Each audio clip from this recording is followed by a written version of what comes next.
Well, first, welcome, guys. Thank you. This is Deanne, this is Tracy, this is Darlene and Chadi, and you have heard from a few and will hear from all by the end of the conference, and so glad you guys are here. First, want to just mention a few books that are available. This is Deanne's book that's called Throwing Confetti, and you will for sure hear more about this, but want to let you know that this is available out there, and also Chadi's book that she wrote called I Cry in Corners that my wife bought, and I just had to not be offended on that because she was looking at me the whole time she bought it. I was like, I don't even know what that means. She's like, our marriage makes me cry in corners. I was like, okay, we'll talk about that later. So first, just wanted to offer it up to the panel, to you ladies. And the first question is just very, very broad, but just talking about how, even in your spiritual development, in your growth, in your life, how has close friendship been necessary? Like, what are the things that you would say you need from another person in close friendship? Anybody can take it. Don't be weird. That's it. That's chapter 23 in the... Is that like from a friend? Just don't be weird. I think that people nowadays want to say, I want a safe friend.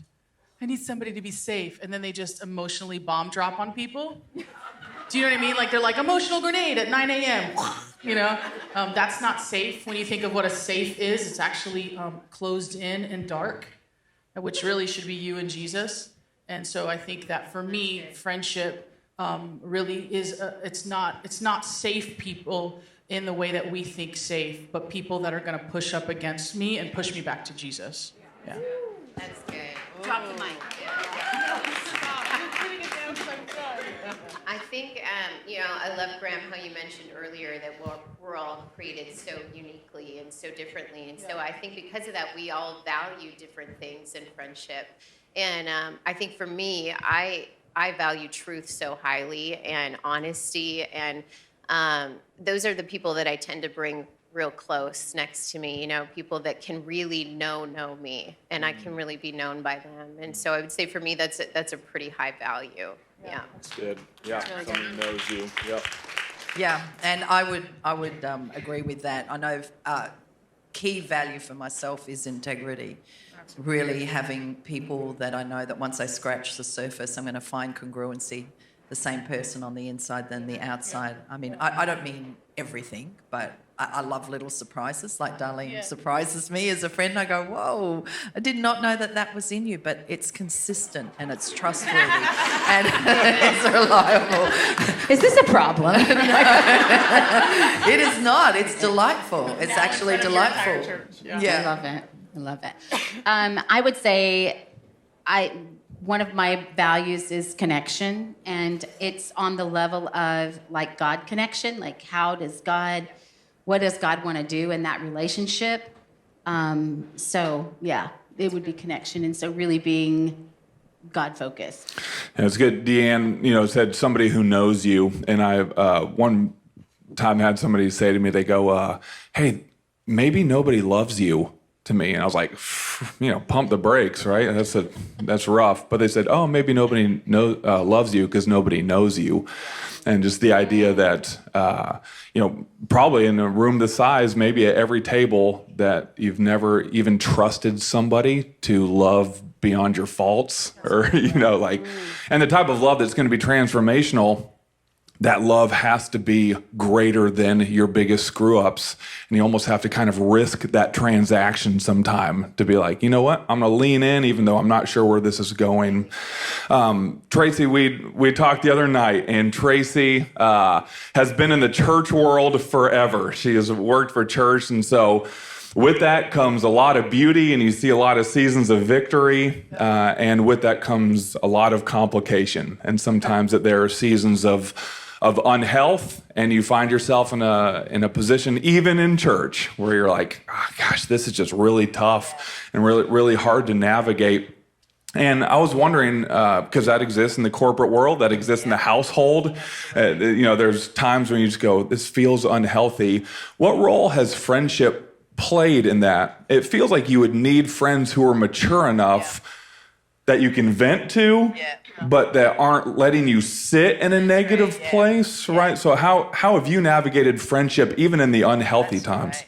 That's such a great question. And you're so right. It's not just about in church. It's like human beings, hey? Right. Like, we all go through stuff, and then you get a lot of people all going through stuff, and it can get a bit unhealthy and a bit toxic at times. And the role of friendship for me personally has been linking in with what Chotty said. My first response when I'm really struggling is I take it to Jesus. I go, God, like, what's going on here? Like, Holy Spirit, just lead me. Am I wrong? Do I need to address something? Great. And when I start having those conversations in my head about, like, okay, so if they said that, then I'd respond like this. The mirror conversations, yeah. So you start having those conversations in your head, like, and you're just looking for that opportunity, but your heart's starting to get a bit messy.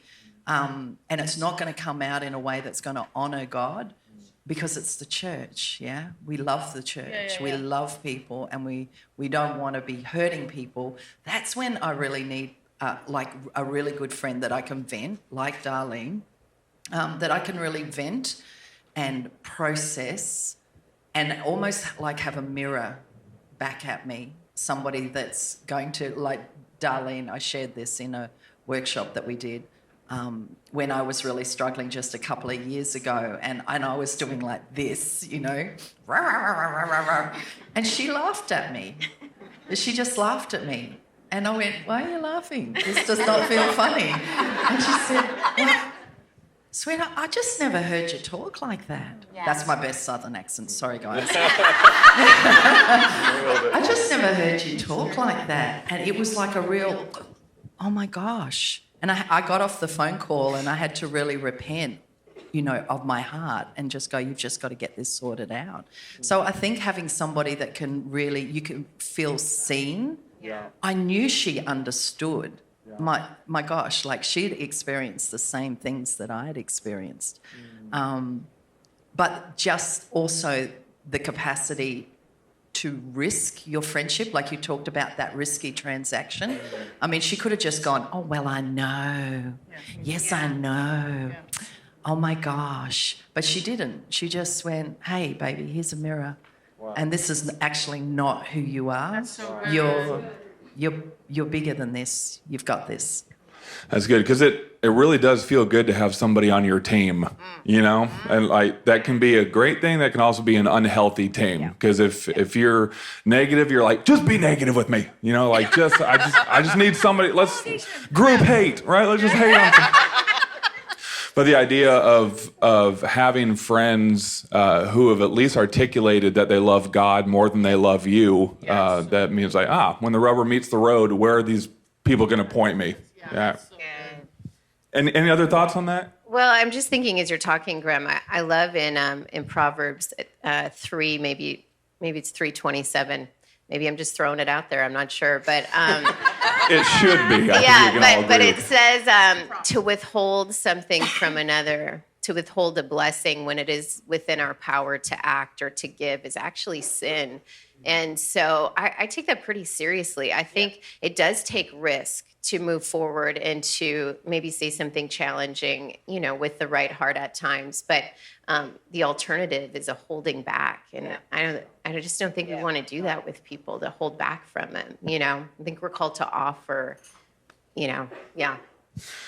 And again, to everybody, and Tracy, this is to you, but again, anyone jump in.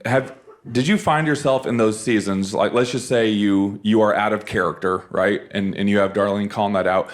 Do you articulate to your friends what you need? Like, do you overtly say, here's what I need from you? Is that more of an organic thing, or it like shifts different friend to different friend? Or the people closest to you, do you say, hey, here are the challenges I'm facing and I'm off? Like, how do you communicate what you need from your friends? I think I've grown in that over the years. Like, friendship was a bit messy for me when I first started out. I was not quite sure how to do friendships with girls. I did friendships with guys really, really well. But girls But pigs. girls, I just found it like a little bit Weird. Yeah, well, not weird, but darling. I realize that's my core value. You guys were like, you're like connection, integrity. You know what I mean? I'm just like, don't be weird. But what I've done, probably for the last sort of 20 odd years, has been actually to be quite overt. So I know that I've got some friends that pull out vision in me and inspire me, and so I'll be articulate about that. I've also got one really great friend that when I just need a safe place to not talk about church but just to sit and share recipes, you know, and I've been overt about saying, you know, that's what you actually bring to my life, and I really love that. Good. Because it also releases them from feeling like they've got to be other things for me. But one thing I have learnt to do is give every single person permission to speak into my life. The ones that have permission will speak into my life. Wow. So like I've said that to you, hey babe, like you actually have permission to speak into my life when I'm not being the woman that you know I am. You know, feel free to do that. Because if you don't give people permission, they often won't step into that role, and I think it's a healthy thing to do. And you know, different friends having different roles, I think, is a fantastic point. And not just different roles, but I think there's different levels of friendship. You know, if you've spent any time with Chotty, you know that everybody wants to spend time with Chotty. She's just, she walks around the room and it's like blob tag. By the end of the day, there's just 50 people following her. Don't be weird. And yeah, don't be weird, Graham. And you have discernment, and you are kind and not blowing smoke here. It just seems like you are so present with everybody that you are with, which I love. And very, very Christ-like, where it's like, oh, I'm not dismissive. Who's in front of me? And at the same time, you can't be best friends with everybody, right? So I wish we could, but you don't have time, and that's not really even a healthy thing. So maybe even just asking, in your mind, are there different levels to friendships, and maybe different things that you expect from different levels, or how does that look for you? There are seasoners and then there's lifers. And I think we put a lot of expectations on seasoners because we want them to be lifers, but they're not. And I think that when you're led of the Holy Spirit, you'll know who those seasoners are, and then you won't get mad at them when they only last 2 weeks or 6 months or 4 years or the lifetime of your elementary. You know what I'm saying? Like your high school friends, they were friends because of proximity. You know, some of you will end up friends with your high school friends for the rest of your life. That's cool, but that's not common. And so I think knowing that, somebody who was a seasoner in my life, who I thought was going to be a lifer, once said that, you always have your reach ups. I hate this freaking hat right now. Jesus. You always have your reach ups. Those are the like people, your mentors, people that have that they can speak into your life in a way that other people can't speak into. Because you shouldn't let everyone speak into your life. That's freaking weird. Don't do that. Not everybody, like the lady on Facebook does not have like. So the reach-ups, right? So Tracy and Pastor Darlene are reach-ups for me. They can say things to me that if somebody else said to me, I would walk out of the room. I'd be like, I don't even know you. Please stop talking. You sound dumb. But they have full, like, they're like moms and aunts and spiritual moms to me in a way that they can say things to me that other people can't say things to me. Then for me, I have a reach out. These are the people, like I would say Deanne is a reach out to me. She is a person who is in the world doing things that I'm doing, but she also will look at me dead in my eyeball and be like, that is not of the Lord, do better. And so I think that it's important to have your reach outs, and your reach outs are not the people that are like, girl, let's go to the mall. Like, no, like that's not, no. I've seen her 5 times in the time of our friendship, maybe 3. I'm exaggerating because I'm Cuban, but in every time, it has filled me up in a way where I'll be like, see you in 3 years. Like, it's like that type of friendship. Do you know what I'm saying? Those are what reach outs. Then you have your reach backs. And I'm telling you, you need to write these down. Reach up, reach out, reach back. The reach backs are the girls in my church, the daughters that God has given me, the people that are younger and they're watching to see if I'm going to build their platform or if I'm going to build their character. And so those are the things that you need to know, like who they're watching you and they want to move into spaces that you're in. And it's your job to facilitate those spaces, but also to do it with care and do it with kindness. And you're held responsible for those.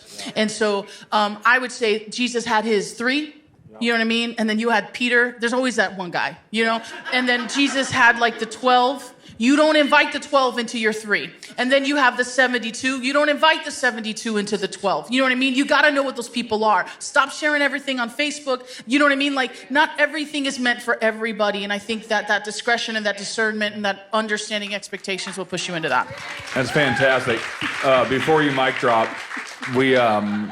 so it is proximity in high school is normally how we decide, you know? Even jobs. Yeah. Like you'll have like, that's my work wife. That's my work best friend. She's my best friend. Like you guys don't even have the same values. I am so You know what I mean? underqualified for this interview. Okay, sorry. Totally, I know. Earlier you said it's just us I mean, girls. just So now us. you gotta There we own go. it. Now you gotta own it. Can I just say that your alliteration is just on point this morning? Everything. It's just your jam. You're just really gifted at that. What you're talking about. Yes, you do. But if it's not proximity, then how are you deciding who's in those levels? Who are you deciding who's in your top 3? Is it longevity? I look at their family and I look at their walk. I don't let people with bad marriages talk into my marriage. I don't let people whose kids run amok talk to me about how to love people. Go handle your kid. He's running amok. I'm not saying that like the kid is like doing things that may not like fit my standards. No. Did you love them? Do you love them well? Do they love you back? Do they call you? Those things matter to me. My relationship with my mom, my relationship with my siblings, it matters to me. They're in the trenches with me. They're one of the first phone calls I make. So when people want to speak into my life, you better have your junk together. Because if not, I'm just going to look at you like you're dumb. Sorry. Does that make sense? Hey, I'm with you. I'm with you, sister. Like, would you, like, think about it. Like, the guy that has no car, that is walking to work every day, trying to give you financial advice. But we let people on Facebook that are like, I have a following. No, you don't. That's stupid. Those people are like Russian bots. That's not a real thing. Like, and you're letting them speak into your life, and you're like, oh, it's my horoscope. My horoscope said that's not a thing. That's stupid. That's not even biblical. Stop. Like, be the church, be awesome, and that's not a thing. Shoreline Church, don't be I wanna weird take my is our shirt next off. T-shirt for sure. Yeah, I think a lot of times we get in this this poll of deciding if somebody's a good person or a bad person, right? And then we just decide, oh, are you good or are you bad? Are you trustworthy or not trustworthy? And actually, they're probably not because they're human. Well, all people are imperfect, and so if we're just thinking, are you a good person or bad? That's not really it. It's what level of friendship is this person? And so if you are friends with somebody and then they break your trust, it's not, oh, you're a bad person now. No, you just learned a little bit more that, okay, I thought you were this level and now you're actually this level.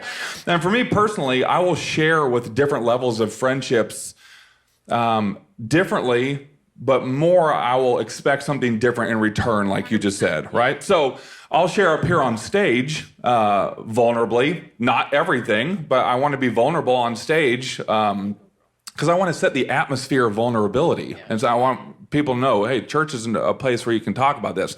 If everybody in the room just started going, here's what you should do, then I probably wouldn't take it because I'm like, oh, you don't know me, right? So I have a few people who know me. Again, the ones who I've trusted with the vulnerable parts where I'm like, you hear the bad parts of me. Do I trust your love enough? And they speak in. And so even what I'm expecting back is different. Darlene, were you reaching for the mic earlier to speak into this? No, but I was just thinking, isn't he a great man to have in the room talking about this stuff? Yes. He's so aware of relationships and... I needed that, Darlene. I was like, I'm floundering up here. I need. No, actually, you are killing it. I'm like, wow, it's amazing. You're doing great. Is it sweaty in here? Darlene, actually pretty good transition to you because if you've had a conversation with Darlene, here's what I've always said about Darlene. When you talk to Darlene, you go away knowing better how God feels about you. She is somebody who is just the most affirming person I know. When I was over there in California, if I cry up here, I will lose all credibility. I'm holding it together. I'm not going to let a women's conference. Yeah. But I would go over there and they'd be like, oh, tell me about...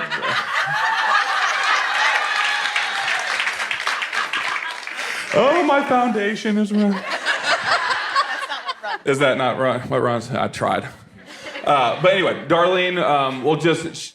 Sometimes she'll call out what you need her to call out. Sometimes she'll pull out of you what you don't even see in yourself, which is such a necessary part of affirmation, right? Sometimes people are so much in the pit that you say something about them and you go, no. And you go, you can say no, but that's because you are blind to the beautiful parts of yourself that I can see operating every day. And Darlene does that so well. So just asking Darlene, what role have you seen affirmation play in friendship?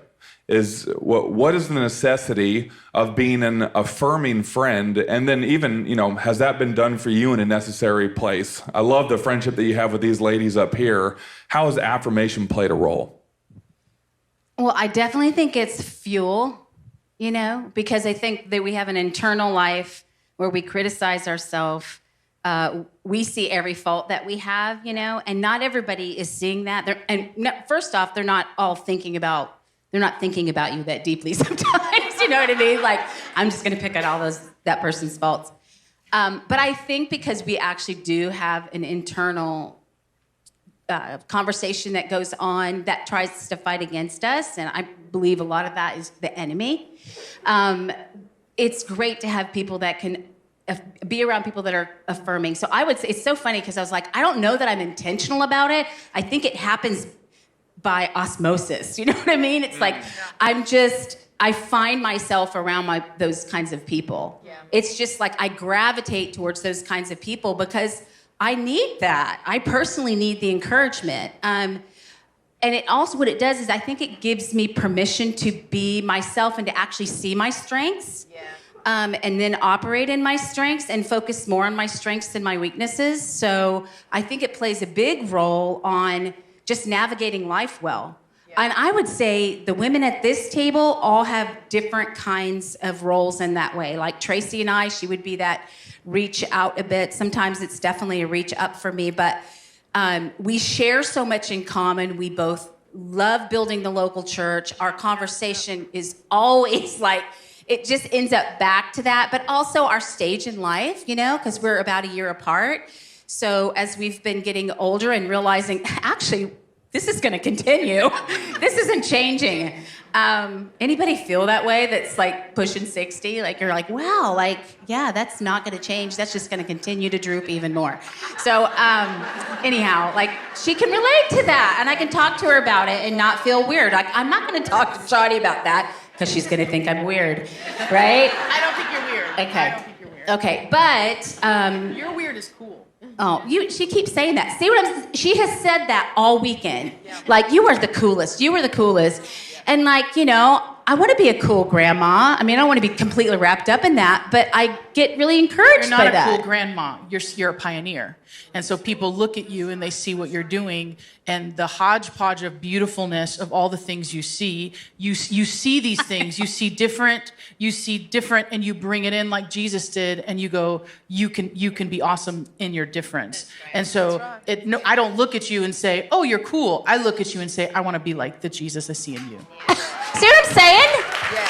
So I find myself gravitated. I find myself gravitated towards her. The funny thing is neither one of us are real touchy people, but I literally cannot help myself when I'm around you. I just want to hug you and just just this affirmation, we have a really, how long have we known each other? Has it been 11 years maybe?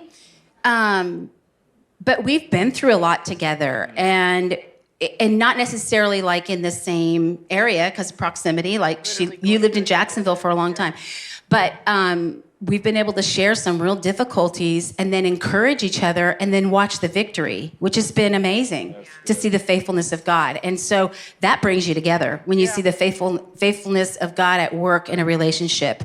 And then Deanne, I met Deanne, I don't remember how many years ago it was, but I go out to Montana where she has a refuge. It's called Refuge Foundation. There's a retreat center there.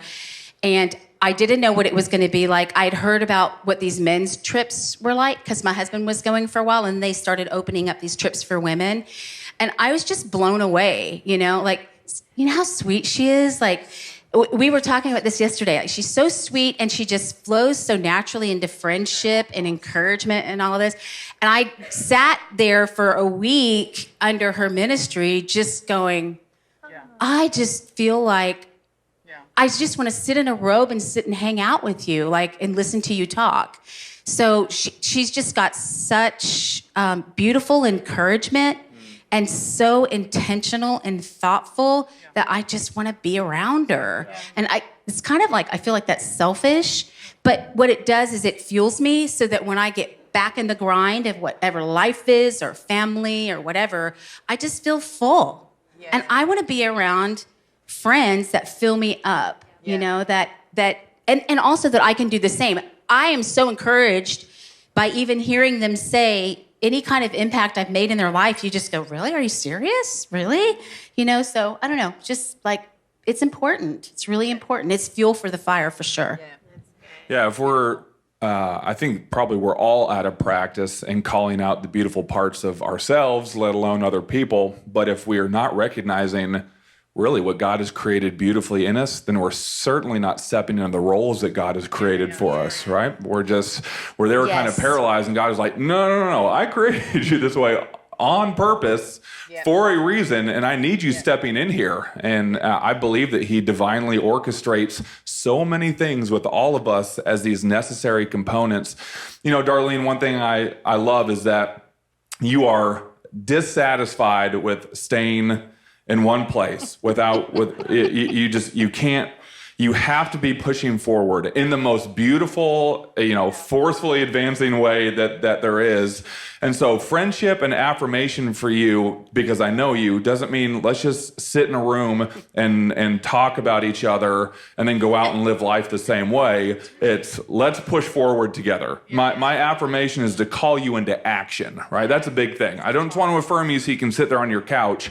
I want to affirm you so that you step into what God has for you. 100%. And Darlene's a great coach and a great mentor. And so what you do when you coach and you mentor, Darlene, is you kind of lay out this strategy of what the next season looks like. Hey, how do you push your company forward? How do you push yourself forward? And I was just wondering, does that come into play with friendship?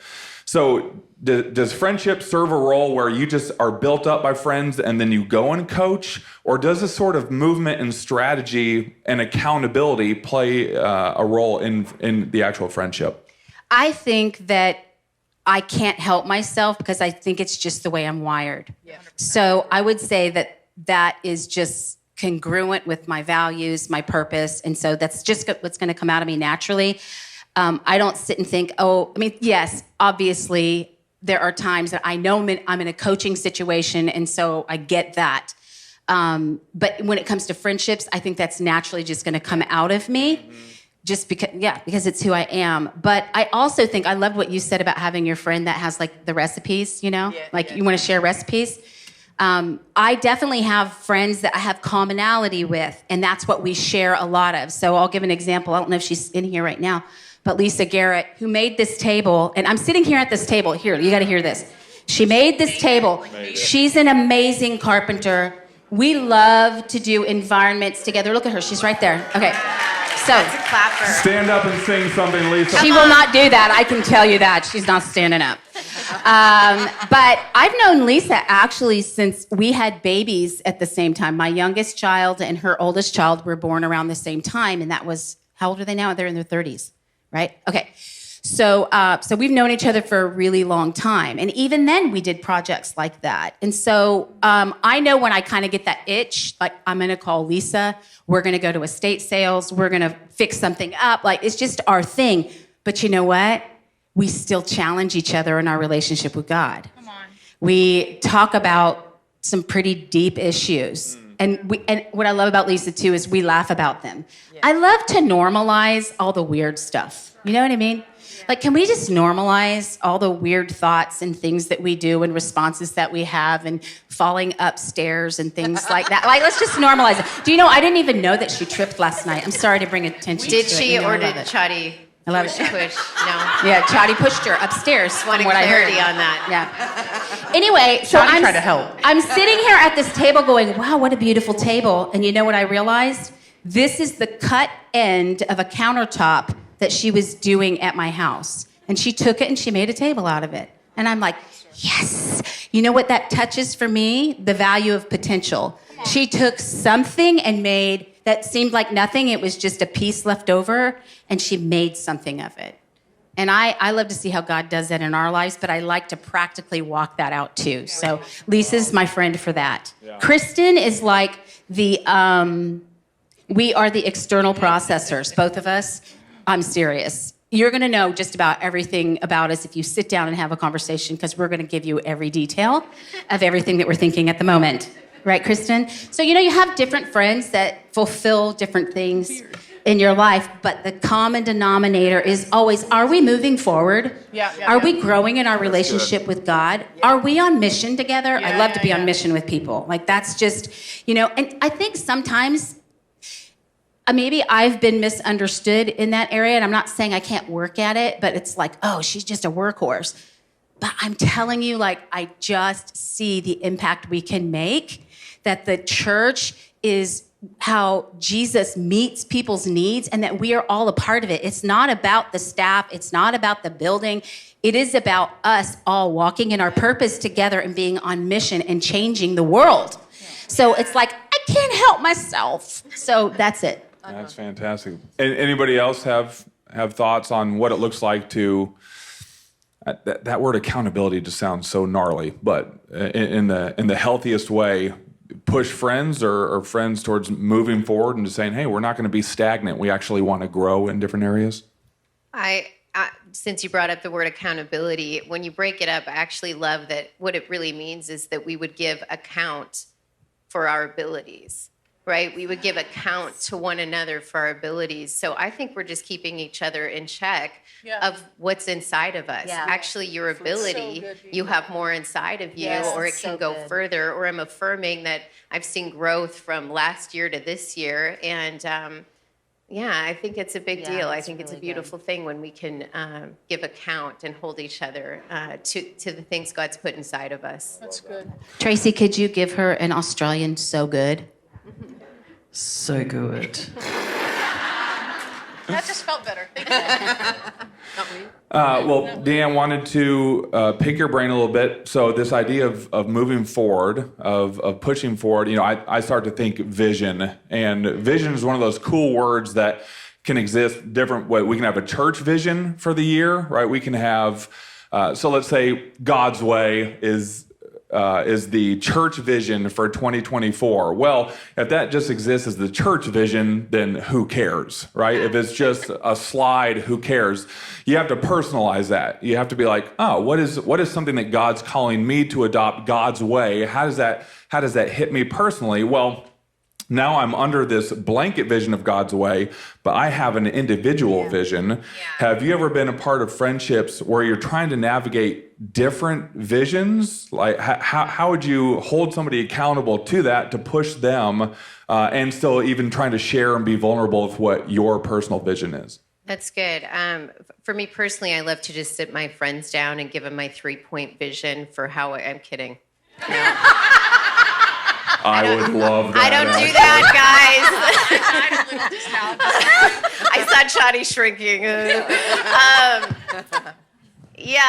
I think, wow, Graham, I could answer that in a couple different ways. I think we have to give people room in our friendship. You know, friendship looks different in different seasons. To Chadi's point earlier, you know, some of our friendships are seasonal, or they take on a different expression in different seasons. And for me personally, you know, I love pretty deeply, so it can feel painful when I'm sensing the shift in our friendship. Yeah, and it's important how I posture myself in that. If I'm running to my friend to, it can feel needy. What's going on? Why aren't we hanging out as much? Those conversations are important, but I have to first get the vision from the Lord about our friendship. Lord, is there something you're doing here? Are you changing something? Because if that's the truth, then I want to walk with open hands. This is. Our lives are his lives, and that means everything he gives us and gives us to steward are ultimately his too.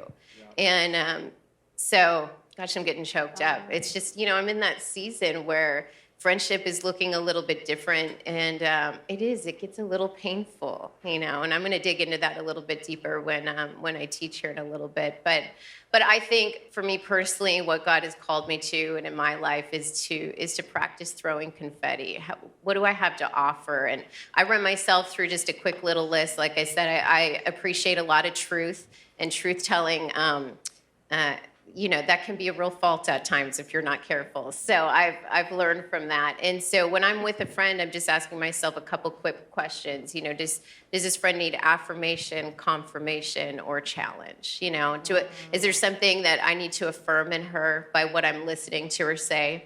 Is there something that I need to confirm that God's saying or God's doing? Yeah, I agree with that. Or do I need to challenge a perspective? Yeah, I wonder if you might be able to look at this a little different way. And so, is that answering your question? Absolutely. All right. Yeah, I think that, with who we've been designed to be, it's part we're discovering and part we're developing, right? And so the discovering thing comes through affirmation and conversation. And when somebody goes, here's who I see that you have innately been created to be, and you go, I needed to hear that. Thank you. I didn't even see that in myself. And then for that same person to go, but let's not stop there, right? Let's develop that in a beautiful way. And that's the vision forward. And so I think to quote, what's her name? She's so wise. Oh, Chotty, to say, don't be weird. That happens in conversation. In conversation, you are constantly discovering things about new people. Whenever you're daring to talk about home life, whenever you're daring to talk about your hopes and your dreams and your passions and your struggles, that is all discovering, and you get to learn new parts of different people. And then the way that you get the inner circle levels to go, hey, let's move forward in that, right? Like let's grow in that. Yeah, we receive what we risk, and if we never take any risk in friendship, we don't know what's on the other side of that. And I think friendship really develops and grows, guys, not just when we're challenging each other or affirming each other, but when we're brave enough to ask someone to celebrate with us. Hey, can I share some wins with you? And it's not braggy and it's not look at me, but it's just like, I need someone who's going to clap in my corner, who's going to celebrate the thing that God is doing. And so we have to risk sometimes to receive and see what's on the other side of that. That's fantastic. Yeah, we receive what we risk. So good. Question in the front. Okay, so you said that you'll be talking to somebody and you'll say, whether do I need to confirm this? Do I need to affirm this? Or what is the other one? Or challenge. Okay, I find you to be incredibly led of the Holy Spirit, and you know what I mean? And you're very mature in your faith. Not everybody, because I think what will happen is people might say they're going to do that and they're being led by what they feel instead of what he's saying. Yeah. So how can because for me, I'm like, dang, that's really good. How do we grow that within us to be able to do that with maturity? Yeah, that's good. Sorry. I think a couple quick things. Is this loving? That's a good question, And is this loving doesn't mean it's not true. Sometimes in love we need to say hard things, but to Chadi's point, it's just a good question to ask ourselves: is this the me or is this the Lord? And you just sit for a second. Take a breath. Is my heart pounding? Do I feel compelled to still say this? Am I emotional? What is? For me, just to set the tone for my day, first thing before I have my coffee, I just lay in bed, I put on the armor of God, I just kind of filter how I'm feeling, submit those things to Christ, I kind of take my own temperature, I guess, if you will, before I get out to start interacting with people, my family, my husband, my kids, because those things can change the temperature in us, right? And so I think we have to take a pulse on our own temperature to see how we're feeling, how we're doing, and then really, I guess, know ourselves, Chadi. That's a good point. You know, we just have to know ourselves. Yeah. Ladies, any other final thoughts kind of come up as we've been talking about this concept of friendship that you guys? I think we nailed it. Good. I think we're good. I think we're We good. should have written a book. Hopefully this is encouraging. When Chadi earlier said, we're kind of looking for where to find friends when you get older. That's the weird part. It's like, it used to be so easy when we were in school or when we were whatever. It's like, no, this is easy. And then when you get older, you're like, where do I go to find friends? And at least at church, Yeah. we kind of want the same things, right? It does feel like if you're going to be in proximity with people, it's here. Not everybody here is going to be a best friend, but I think that what we want is we do want the best for everybody. And so if you're going to pick out of a pool, this feels like a beautiful place to do it. Doesn't mean that you bail on your friendships in real life. Bring affirmation and bring beauty and bring life to the friendships that you're in. Just be very aware at who you're letting into those inner levels. And the inner levels are reserved for the people who love God even more than they love you, who are going to push you forward, who are going to call out what God has beautifully created in you, those who make the inner three. So thank you again, ladies. Is it okay? Do you mind if I pray for us? Oh, that'd be heading out? awesome. Yeah, Father, just first I want to apologize for everything I screwed up. And we recognize this is a conference full of women who have said yes, who have said, we're not okay with status quo. We're not okay with the way things have always been.